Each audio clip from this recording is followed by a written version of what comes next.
Hello Divine People, welcome sa aking channel, Divine Queen Tarot PH. Alamin natin ang messages, energy gabay para sa ating Taurus friend for October 2023. Marami pong salamat sa lahat na nagsusubscribe and patuloy na sumusuporta sa aking channel. 1K subscribers na po tayo. And para sa mga hindi pa nakasubscribe, please subscribe na po kayo para mas updated pa kayo sa mga darating ko pang i-upload na videos. So, tingnan natin for Taurus Spirit Guide. We have here the renewal. Okay. The moon. Okay, I can feel na ang dami pang mga Taurus dito na alam mo yun, parang still hoping na maayos yung inyong mga relasyon, no? Yung iba dito parang kasing ayaw na ang dami nang nakikipaghiwalay, ang dami nang gustong bumitaw sa inyong relasyon, ano, lalong-lalo na sa mga in a relationship, married couple, may mga ka-live-in partner, ayan. Ang dami nang nangyari sa inyo, ang dami ng takot, ang dami ng pagdududa, ang dami ng sakit, ang dami ng puot na inyong nararamdaman. Pero alam nyo yun, willing pa rin kayong tanggapin yung person ninyo. Okay. Kahit na ano pa yan, ano, kahit ano pa yung mga pinagdaanan nyo sa kanila, parang nag-hope pa rin kayo na magbago siya, hindi pa rin niya kayo iwanan. So, ayan, para sa mga committed. So, Queen of Water, ayan, relationship developed to a new level. Trust your intuition, care for yourself and others, ano. For some of you guys, talagang itong new level na to, hindi naman ito yung talagang andyan na yung proposal, no? Para sa, hindi kasi yung relationship nyo, kung before is parang wala lang, ngayon parang na kayo talagang nagseseryoso na kayo sa inyong relasyon. So, kung dati parang yung paghawak nyo ng relationship is, alam mo yun, immature pa. Ngayon is talagang, nagpo-focus na kayo para gumawa or bumuo ng pamilya. Pero nga, ang daming, yung iba dito na may mga anak na, ayan, nagkakaroon talaga ng struggle. Ang daming struggle, guys. Pero still, hoping, no? And iniisip mo dito yung sarili mo din. And yung mga anak mo. Kaya, ganyan pa rin yung, ang pinapairal mo pa rin yung pagiging open-minded, yung malambot ang iyong puso, para magpatawad ulit, pagmamahal, nagtitiis ka, no, kahit na kung ano man yung ginawa sa inyo. So, andito ang balance, no? So, kung magde-decide ka man na tapusin na yan or magtitiis ka pa, so, nasa sayo yan, Taurus. Kung ano man yan, kung nasa ibang bansa ba yung ka-partner mo, at alam mo yun, may nararamdaman ka bang something? Ayan, maging i-balance mo yung emotion mo, para sa iyong anak.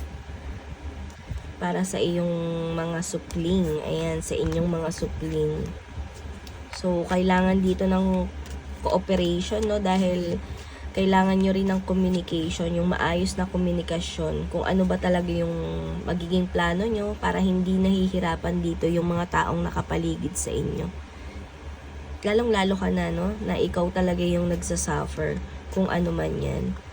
At kung gusto mo man ng talagang, separation, mag-antay ka lang ng tamang timing.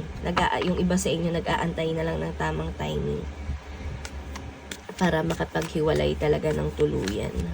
So, tingnan naman natin sa money and career ng ating Taurus. So, we have here the Sun. Wow! Happy outcome, brilliant new ideas that lead to success, no? For some of the Taurus is maganda naman ang inyong pasok ng pera, no? Lalong-lalo na yung mga asawa na nasa ibang bansa, ayan, pinapadalhan pa rin naman kayo eh. Ayan, malaking ang pera tong marireceive nyo ngayong buwan na to eh. Pero yun nga lang talaga, no, kahit may pera, may prosperity sa ating pumapasok, kadalasan hindi tayo nagiging masaya dahil alam mo yun, may mga betrayal ka pa rin nararamdaman, panloloko, lalong-lalo na kung aware ka sa mga bagay na yan, no, hindi ka nagiging masaya kahit ang laking pasok ng o laki na nahahawakan mong pera. Kasi parang yun na lang minsan yung ano ninyo eh, alam nyo yun, yung nagdurugtong sa inyo. Yung connection nyo is nasa pera na lang, parang ganun nga, Taurus. So kailangan maging balance kayo, ano. So, wag nyo ding abusuhin yung ganyan, or wag nyo abusuhin yung sarili nyo na lagi na lang ganun yung treatment sa inyo ng tao. So, release. So, kailangan yung kung ano man yung nararamdaman yung pain ngayon, Taurus, ano, kailangan yung ilabas yan through pakikinig ng music, panonood ng movie, sabayan mo yung pag-iyak dyan sa mga teleseryeng pinapanood mo, sa mga movie pinapanood mo, or sa mga pinapakinggan mong music. Wala namang masama, no? Kesa naman yung talagang, alam mo yun, magkasakit ka na sa puso dahil hindi mo ma-release yung pain eh.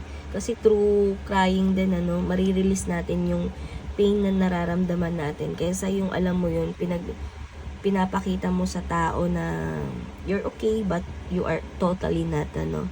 And then syempre kailangan mo rin ng mga taong masasandalan, but make it sure yung taong sasandalan mo is talagang mapagkakatiwalaan mo and ready talaga or willing talagang makinig sa'yo, Taurus. So we have here the 10 of Fire. Too much work, accept help from others, life is out of balance. So yung ibang mga working mom dyan, lalong-lalo na yung mga anak nyo, ano. So, baka yung iba is talagang nangangailangan. Baka itong mga to is, alam mo yun, yung may mga ka-live-in na ginugugol nila yung oras nila sa trabaho nila. Hindi mo, alam mo yun, nabibigyan ng pansin yung anak mo. Baka hindi mo na nakakamusta. Yung magulang mo, hindi mo na nakakamusta. Ano, kung okay ba sila, okay ba siya. Ayan, kailangan yung maging ano, no, i-approach. Matuto kayong mag-reach out sa mga taong nakapaligid sa inyo. Baka kailangan na nila ng masasandalan. Kasi yung iba dito, stress na. Baka dumating na yun sa anxiety. So, minsan, yayain mo, sa pag-inom, wala namang masama, no? Lalong-lalo na pag man to man. Yan, tatay ka, anak siya. So, bigyan mo ng time yung mga, o kaya ikaw na anak, kamustahin yung tatay mo, yung magulang mo, yung nanay mo. Or ikaw na magulang, kamustahin mo yung mga anak mo, lalong-lalo na yung mga in a relationship, no, may mga ka-live-in or kasal. Baka kailangan nila ng advice. So, we have here the 5 of Fire. Competing goals, bothersome details, conflict with others. So, sa inyong career, ayan, wag nyong, alam niyo yung pagiging sa professional, sa trabaho natin, yung pagiging professional natin, kailangan yun yung panindigan natin or yun yung talagang pairalin natin sa trabaho. So, kung ano man yung problema mo sa trabaho, huwag mong dadalhin sa bahay. At kung ano man yung problema mo sa bahay, huwag mong dadalhin sa trabaho kasi baka magkaroon dito ng conflict, no? Baka matanggal ka pa sa iyong trabaho. Baka mapagbuntunan mo pa ng galit yung ibang tao, no? Hindi mo mailabas sa pamilya mo, sa mga kaopisina mo, sa kaklase mo na ibubunton, no? Kung ano man yung mga struggles na nararanasan mo ngayon. So, ayusin mo yung career mo, no? Taurus, kesa mawalan ka ng trabaho. So, kailangan nyo dito ng pagkakaisa sa pamilya, no? Baka kasi yung iba is nagkakawatak-watak na talaga. Wala nang pakialamanan, ano, may kanya-kanya na, no?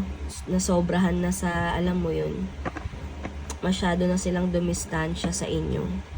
So, traditional viewpoints of method, spiritual organization.